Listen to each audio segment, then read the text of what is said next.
Unidad 2, Introducción a la Geodinámica Externa.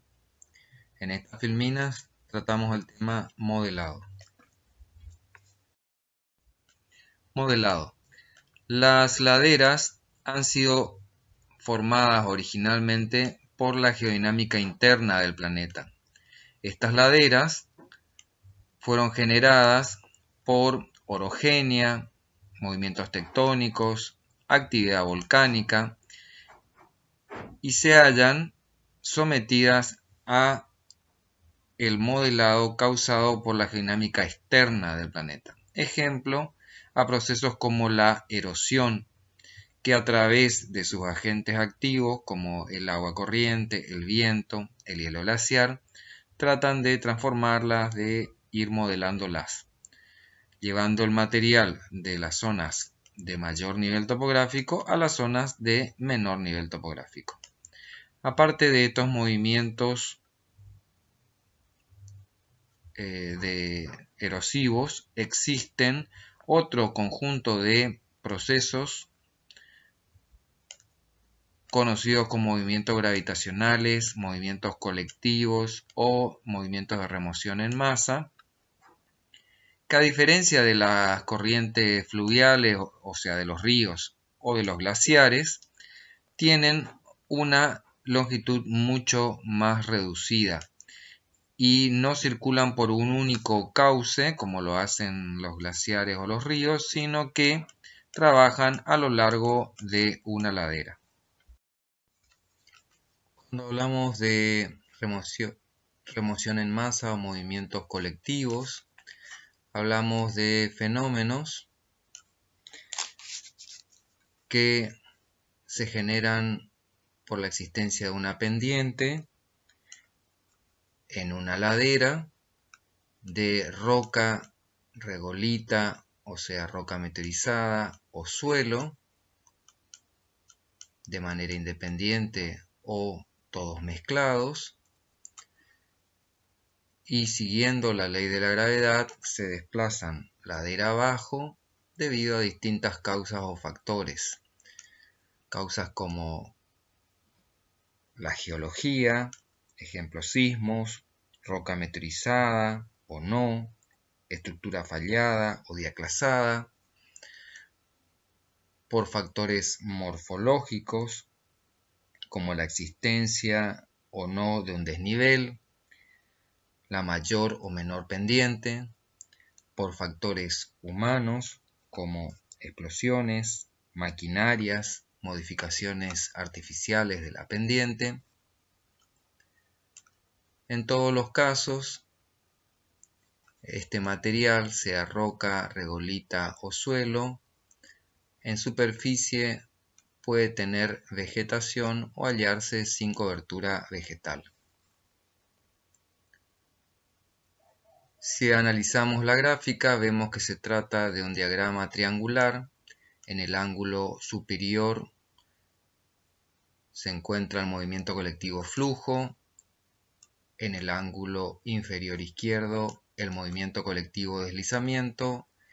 En el ángulo inferior derecho, el movimiento colectivo reptación.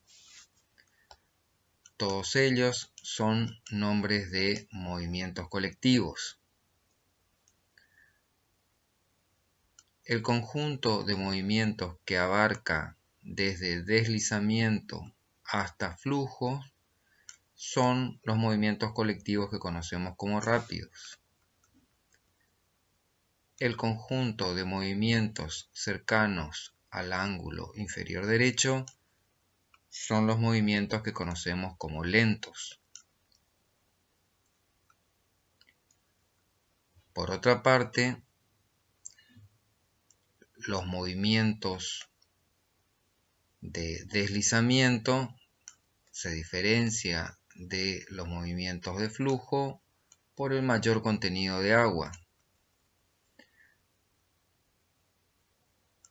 Los movimientos de deslizamiento se encuentran en estado seco, mientras que los movimientos colectivos de flujo tienen un exceso o sobresaturación de agua.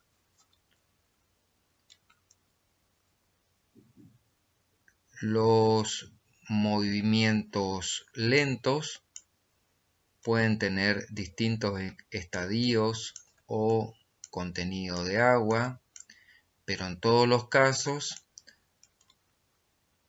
se provocan desplazamientos de muy corta distancia debido a que las condiciones climáticas impiden la fluidificación del agua presente en la roca o el suelo.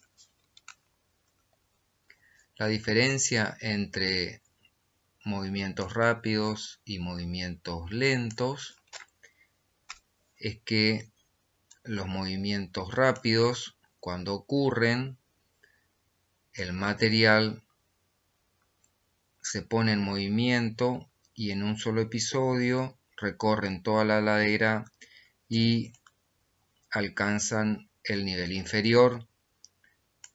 Esto lo hacen en un muy corto periodo.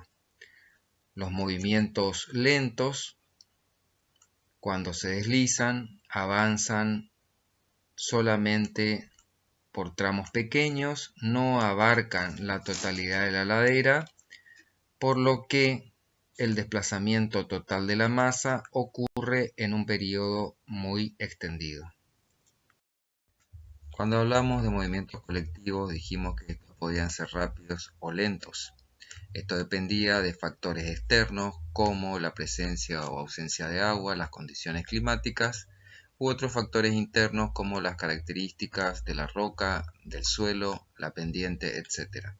Vemos nuevamente aquí la gráfica triangular, el conjunto de movimientos que abarca deslizamiento y flujo son los que consideramos movimientos colectivos rápidos, mientras que el conjunto de movimientos cercanos al ángulo inferior derecho son los que consideramos movimientos colectivos lentos. Para cada uno de estos movimientos, alrededor del diagrama triangular, hay gráficas que representan esquemas tensionales de los mismos.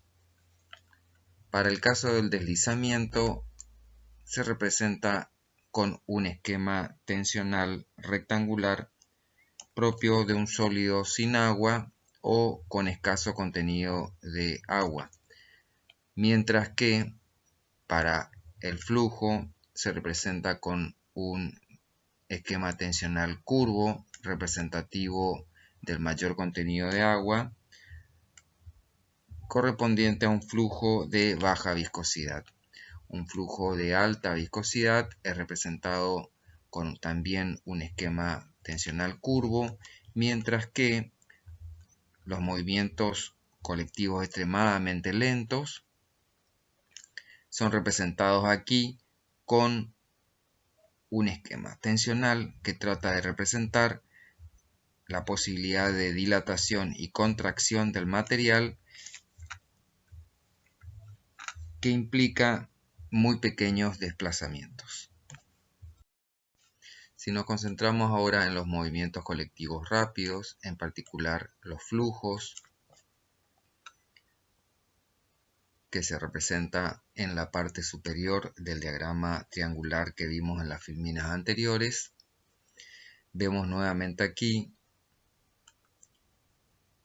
un contenido de agua que aumenta desde la parte inferior sin agua o con escaso contenido de agua y en la parte superior con mayor contenido de agua.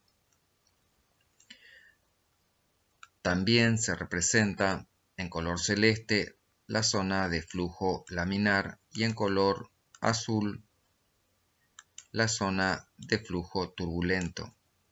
Es decir que hay un aumento progresivo de la velocidad del flujo pasando por la baja velocidad correspondiente al flujo laminar, siguiendo con velocidades mayores correspondientes al flujo turbulento. Así es que en función de la velocidad del flujo y del contenido de agua, tenemos flujos plásticos de alta viscosidad y alta densidad, pasando a flujos fluidales de baja viscosidad y baja densidad. Podemos identificar flujos bajos y flujos altos. Los flujos bajos corresponden a flujos de baja viscosidad y flujo laminar o laminar turbulento, mientras que un flujo alto corresponde a un material de baja viscosidad y flujo exclusivamente turbulento.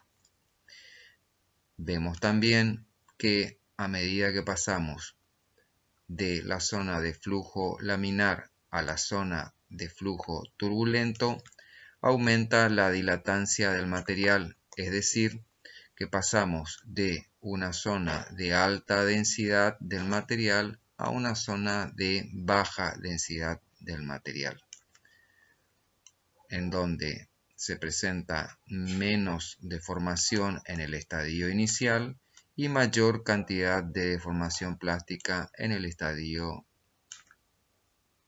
superior. Cuando pensamos en el modelado, se debe comprender que las laderas sufren cambios en su configuración geométrica en función del tiempo. En la ingeniería se intervienen las laderas para realizar obras civiles, pero estas laderas no son estáticas, sino que sufren cambios a lo largo del tiempo. En este esquema se representa la evolución de una ladera a lo largo del tiempo. En ordenadas se representa el desnivel, el nivel de base de la ladera, el nivel superior. En abscisas se representa el tiempo y la distancia.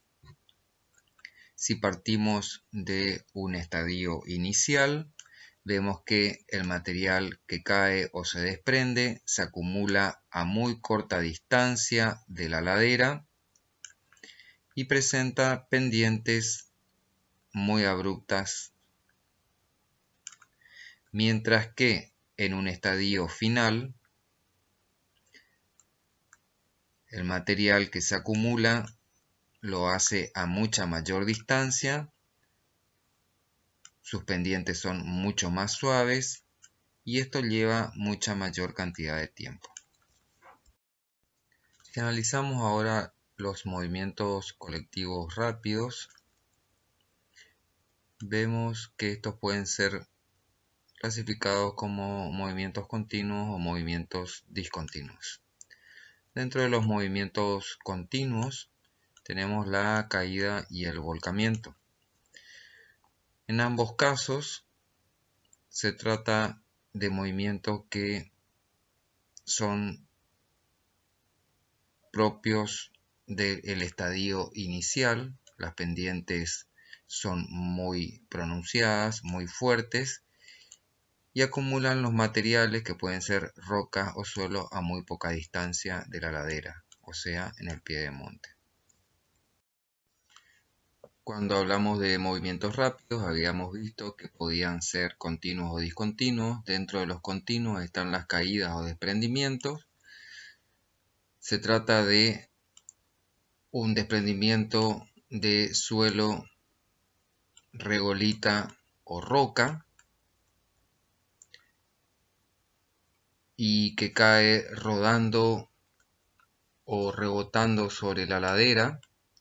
Se acumula a muy poca distancia del pie de monte y con una pendiente muy inclinada.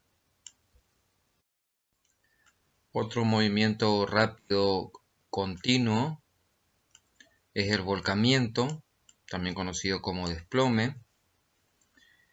En este caso, la roca, la regolita o los suelos, a partir de fallas litológicas o estructurales, pivotan sobre la base y provocan un giro respecto de la parte inferior, cayendo muy cerca del talud. Estas discontinuidades pueden ser debido a lajosidades o diaclasamientos o fallamientos del material. Otro grupo de movimientos rápidos son los que en forma discontinua sufren u ocasionan desprendimientos de la masa del suelo o de roca.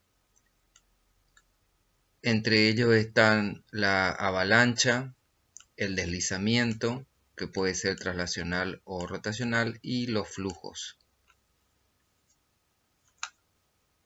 En todos ellos es importante el exceso de agua, que funciona como lubricante del material sólido, provocando el desplazamiento ladera abajo.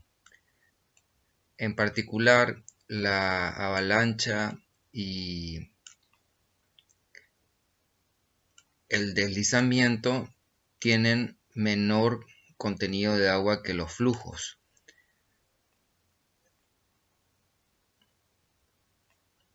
Otra característica es que el alud o la avalancha caen ladera abajo con una inclinación pronunciada muy cercana al talud. Los deslizamientos, que pueden ser de rocas, escombros o suelo, pueden ser traslacionales o rotacionales. Y los flujos se explican por un exceso de agua que termina transportando el material ladera abajo. Otro conjunto de movimientos rápidos son los deslizamientos. Pueden ser rotacionales o traslacionales. Se caracterizan por presentar una única superficie de falla o un conjunto de superficies de fallas. Particularmente los rotacionales tienden a formar superficies de fallas curvas, mientras que los traslacionales toman la forma de la superficie de falla que corresponde a discontinuidades litológicas o estructurales. Los desplazamientos rotacionales, habíamos visto que son movimientos rápidos. La superficie de falla tiende a seguir las discontinuidades.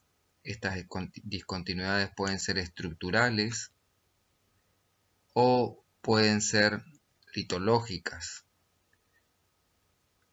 A diferencia de el deslizamiento rotacional, el traslacional no trata de autoestabilizarse, sino que periódicamente, en función de la meteorización y la mayor presencia de agua, desplaza material ladera abajo. Los deslizamientos rotacionales también son movimientos rápidos. Presentan superficies de falla curvas. Vistos en planta, tienen una forma circular o semicircular.